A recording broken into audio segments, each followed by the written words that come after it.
When evaluating an iterated integral, sometimes we end up with a special case where the integrand can be factored into a function of x and a function of y, which means that we can clearly write two separate functions in terms of x and then y multiplied together. When an integrand is in this special form, we can split this up into the product of two integrals, where we basically integrate the x function with respect to x and then the y function with respect to y. So we'll prove this by deduction, where we begin with the left-hand side and try to generate the right-hand side.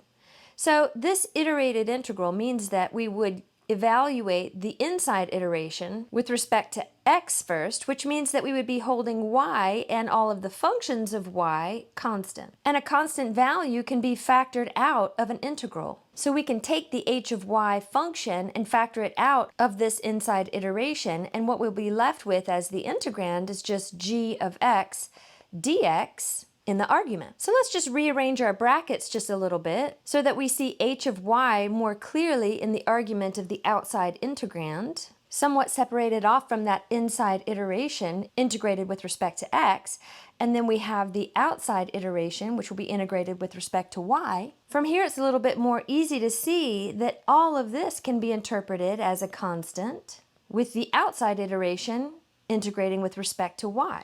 So this constant can be pulled out as a constant multiple, which then leaves the integral with respect to y of the h of y function. And this is what we were trying to prove.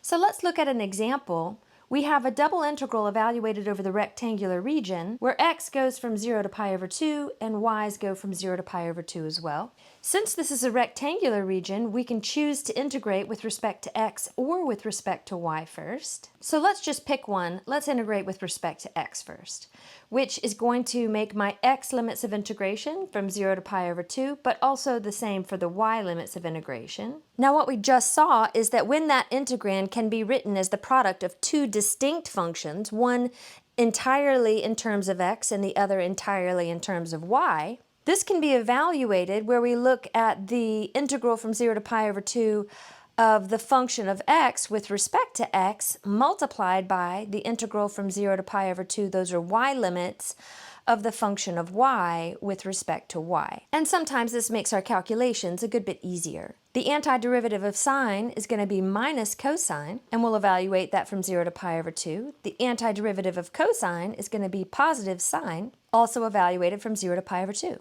So let's apply the x limits, and then also apply the y limits, which is going to give us 1 times 1, which is 1. And that's our final answer.